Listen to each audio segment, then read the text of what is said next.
आज 23 जनवरी 2026 और दिन है बसंत पंचमी का, माँ सरस्वती का दिन। कहते हैं कि आज के दिन वो अपनी वीणा के तार मिलाती हैं और सृष्टि में एक नई ऊर्जा का संचार होता है। और ये एक तरह की याद भी दिलाता है ना, कि सरस्वती जी की कृपा से मिली कोई भी कला हो, चाहे वो संगीत हो, लिखना हो या कुछ और, उसका सबसे अच्छा उपयोग तब है जब वो सिर्फ दुनिया को रिझाने के लिए नहीं बल्कि किसी ऊंचे मकसद से जुड़े। बिल्कुल। और आज का दिन एक और वजह से बहुत खास है। हाँ, क्योंकि हमारी पिछली चर्चाओं में हमने भगवान के 24 अवतारों की यात्रा पूरी कर ली है। तो अब कहानी का रुख बदल रहा है। अब हम अवतारों से भक्तों की तरफ आ रहे हैं। मतलब आज से हम श्री भक्तमाल के असली सार में गोता लगाने वाले हैं। बिल्कुल। और क्या कमाल का संयोग है कि आज श्री भक्तमाल के रचयिता श्री नाभा जी का जन्मदिन भी है। अच्छा। हाँ, तो आज उनकी रचना पर बात करना उन्हें एक तरह की पुष्पांजलि देने जैसा है। तो फिर आज का हमारा मिशन साफ है। हम उन 12 महान भक्तों मतलब 12 महाभागवतों की बात करेंगे जिन्हें भक्ति की नींव का पत्थर माना जाता है। और उनमें से भी हम 2 बहुत ही दिलचस्प किरदारों पर फोकस करेंगे, श्री ब्रह्मा जी और श्री नारद जी। हाँ, इनकी कहानियां भक्ति के 2 बिल्कुल अलग-अलग रास्ते दिखाती हैं। एक रास्ता है सीधी सरल शरणागति का, और दूसरा है, कह सकते हैं, संघर्ष, श्राप और अनुभवों से तपकर निकलने का। बिल्कुल, पर दोनों ही रास्ते भगवान तक जाते हैं। ठीक है, तो चलिए इसे खोलते हैं। सबसे पहला सवाल तो यही है कि ये 12 महाभागवत हैं कौन? ये लिस्ट बनी कैसे? इनकी पहचान एक श्लोक से होती है, विधिर, नारद, शंकर, सनकादि। अच्छा। इस श्लोक में उन 12 महान आत्माओं के नाम हैं। ये वो हैं जो भागवत धर्म को यानी भक्ति के रहस्य को पूरी तरह से जानते हैं और जीते भी हैं। तो वो 12 नाम कौन कौन से हैं? जरा बताइए। लिस्ट बहुत दिलचस्प है, सुनिए। इसमें है श्री ब्रह्मा जी, जो सृष्टि के रचयिता हैं। हाँ, फिर श्री नारद जी, देवर्षि। श्री शंकर जी, जो संहार के देवता हैं पर सबसे बड़े भक्त भी। श्री संकादिक, जो ब्रह्मा जी के मानस पुत्र हैं। बिल्कुल। फिर श्री कपिल देव, श्री मनु जी, श्री प्रहलाद जी, असुरकुल में जन्मे सबसे बड़े भक्त। हाँ, फिर श्री जनक जी, श्री भीष्म पितामह जी, श्री बलि जी, श्री शुकदेव जी, और आखिर में स्वयं धर्मराज। एक मिनट, ये लिस्ट तो बहुत ही अनोखी है। मेरा मतलब, इसमें ब्रह्मा जी जैसे सृष्टिकर्ता हैं तो बलि जैसा असुर राजा भी है। सही बात है। भीष्म जैसा योद्धा है तो जनक जैसा ज्ञानी राजा भी। इन सब में कॉमन क्या है? मतलब अर्जुन का नाम नहीं है लेकिन भीष्म का है, राम का नाम नहीं है पर जनक का है। ऐसा क्यों? ये बहुत अच्छा सवाल है। इन्हें भगवान का अंतरंग अनुचर कहा गया है।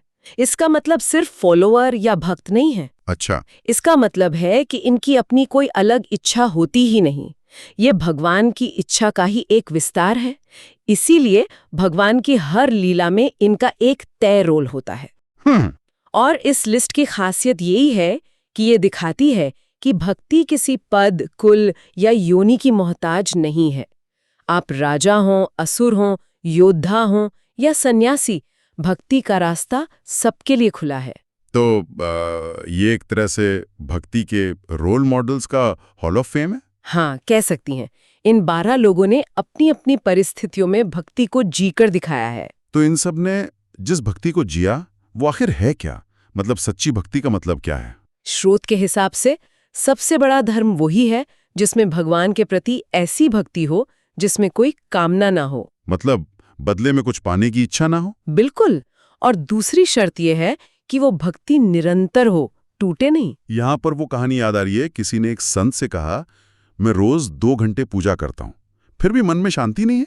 हाँ। तो संत ने मुस्कुराकर पूछा, बहुत अच्छा, और बाकी के 22 घंटे क्या करते हो? बिल्कुल यही पॉइंट है। भक्ति कोई ऑन ऑफ का स्विच नहीं है कि मंदिर में गए तो ऑन कर लिया और बाहर निकले तो ऑफ। ये एक 24/7 चलने वाली मानसिक स्थिति है। हाँ, एक एटीट्यूड है जिसके मन में भगवान के लिए एक प्यार, एक जुड़ाव लगातार बना रहता है। वही सच्चा भक्त है। और ये ज्ञान, ये भक्ति की धारा ऊपर से नीचे तक आई है। हाँ, इसकी एक पूरी लीनियज है। भगवान से ये ज्ञान ब्रह्मा जी को मिला और ब्रह्मा जी से ये आगे 2 धाराओं में बटा। एक मिली नारद जी को और दूसरी सनकादिक ऋषियों को। और फिर नारद जी से आगे। फिर नारद जी ने ये ज्ञान व्यास जी, वाल्मीकि जी, प्रहलाद, ध्रुव जैसे अनगिनत लोगों तक पहुंचाया। आपको जानकर हैरानी होगी कि व्यास जी, जिन्होंने महाभारत और पुराण लिखे, उन्हें भी भक्ति का असली मर्म नारद जी से ही मिला था। वाह, तो ये एक प्रवाह है जो इन महाभागवतों से होता हुआ हम तक पहुंचा है। बिल्कुल। तो फिर चलिए इस प्रवाह के स्रोत पर ही चलते हैं। पहले महाभागवत श्री ब्रह्मा जी, उनकी कहानी में ही भक्ति का पूरा सार छिपा है। कहानी शुरू होती है महाप्रलय के बाद। चारों तरफ सिर्फ पानी ही पानी है। उस अनंत जलराशि पर भगवान नारायण शेष शैया पर योग निद्रा में लीन है। और जब सृष्टि का समय आता है तो उनकी नाभि से एक सोने का कमल खिलता है और उसी कमल के ऊपर श्री ब्रह्मा जी प्रकट होते हैं। और प्रकट होती वो पूरी तरह कंफ्यूज्ड है। चारों तरफ देखते हैं तो सिर्फ पानी दिखता है। इसी कोशिश में उनके 4 मुख हो जाते हैं ताकि वो हर दिशा में देख सकें।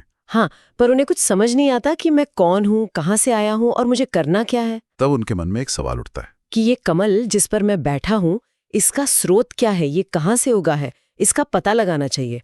और ये सोचकर वो कमल की डंडी पकड़कर नीचे पानी में उतर जाते हैं। ये तो कुछ ऐसा हुआ जैसे कोई इंटरनेट पर किसी पोस्ट के ओरिजिनल सोर्स को ढूंढने के लिए बस स्क्रॉल करता जाए या करता जाए। बिल्कुल सही एनालॉजी है। वो हजारों दिव्य वर्षों तक नीचे जाते रहे, पर उन्हें उस डंडी का कोई अंत नहीं मिला।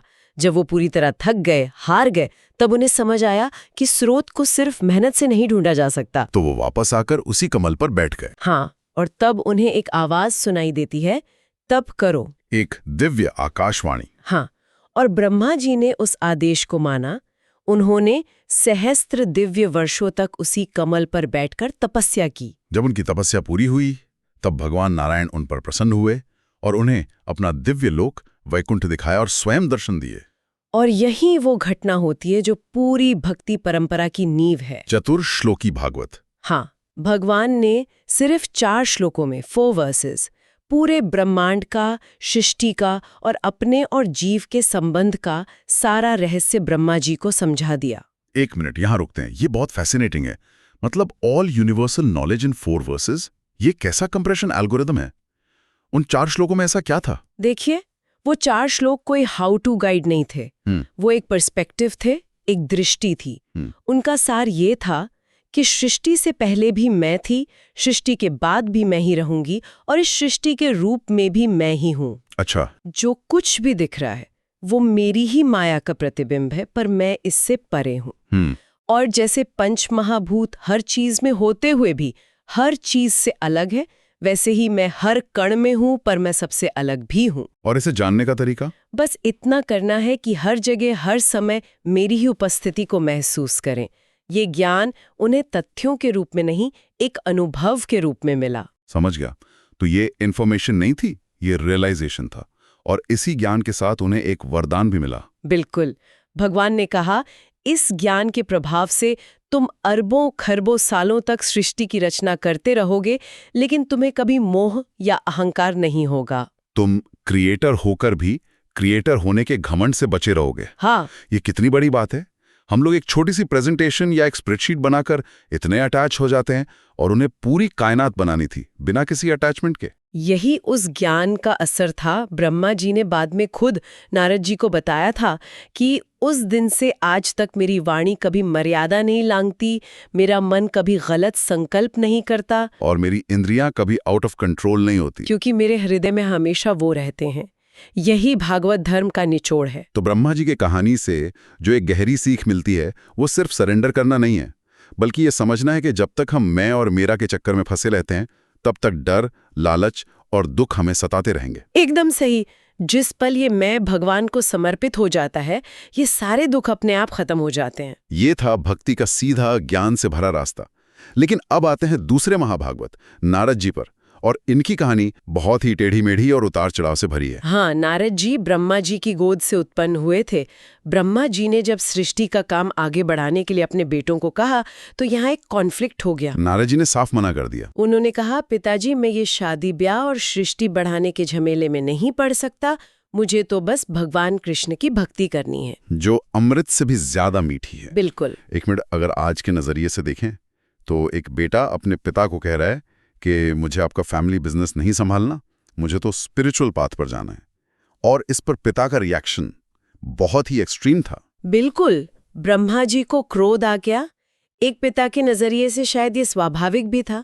उन्होंने जो काम दिया, बेटे ने मना कर दिया, और उसी क्रोध में उन्होंने नारद जी को श्राप दे दिया। और वो श्राप भी बड़ा कॉम्प्लिकेटेड था।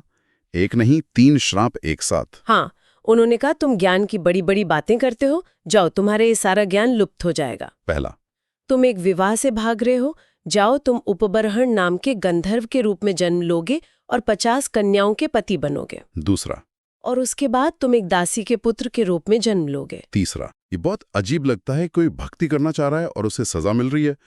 यहाँ हो क्या रहा है?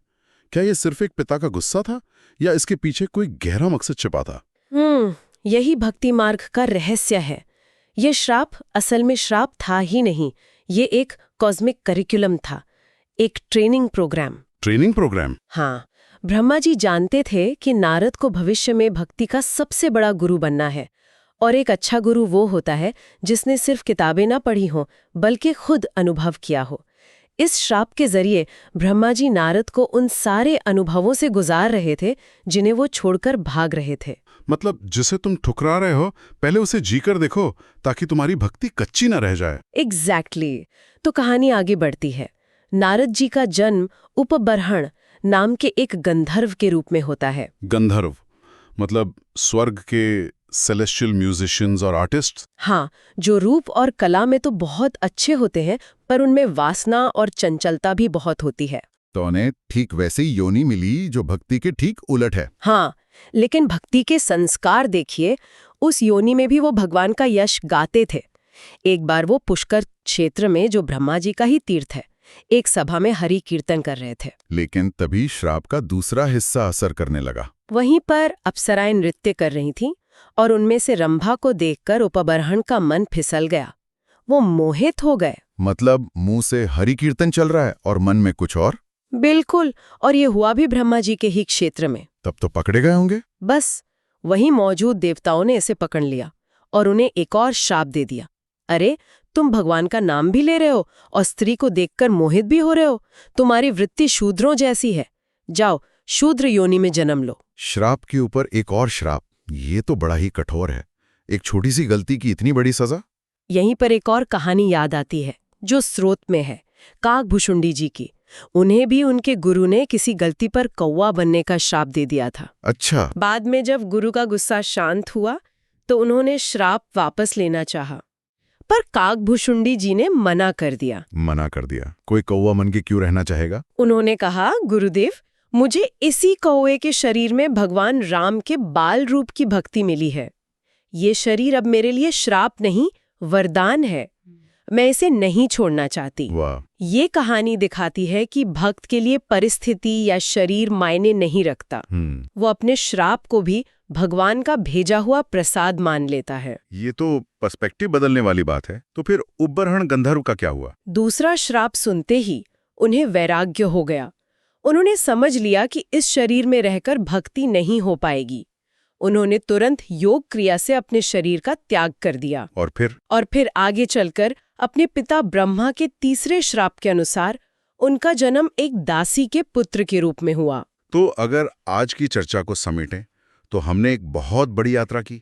हमने उन 12 महान भक्तों की लिस्ट को समझा जो भक्ति के अलग अलग रंगों को दिखाते हैं। हमने जाना कि सच्ची भक्ति कोई पार्ट टाइम जॉब नहीं बल्कि 24 घंटे का एटीट्यूड है। फिर हमने ब्रह्मा जी की कहानी में भक्ति का सीधा और सरल रास्ता देखा, जहां तपस्या और पूर्ण समर्पण से उन्हें ब्रह्मांड का परम ज्ञान मिला। और फिर हमने नारद जी के सफर की शुरुआत देखी, जहां भक्ति का रास्ता सीधा नहीं है बल्कि संघर्ष, गलतियों और श्रापों से होकर गुजरता है। लेकिन कहानी का सबसे दिलचस्प हिस्सा तो अभी बाकी है। हाँ, नारद जी का एक दासी पुत्र के रूप में जीवन और फिर उनका देवर्षि नारद बनना, ये यात्रा भी अधूरी है। बिल्कुल। और ये चर्चा हमें एक बहुत गहरे सवाल पर छोड़ जाती है। सोचने वाली बात यह है कि क्या भक्ति के रास्ते में आने वाली मुश्किलें, परेशानियां या जिन्हें हम श्राप कहते हैं, वो सच में बाधाएं हैं या वो उस रास्ते का ही हिस्सा है? क्या ये मुमकिन है कि हमारे जीवन की सबसे बड़ी कठिनाइयां, जिन्हें हम दुर्भाग्य समझते हैं, वो असल में हमारे लिए ही बनाया गया एक कस्टम मेड करिकुलम हो, जो हमें वो सबक सिखाने आया है जिसे सीखने से हम हमेशा बचते रहें?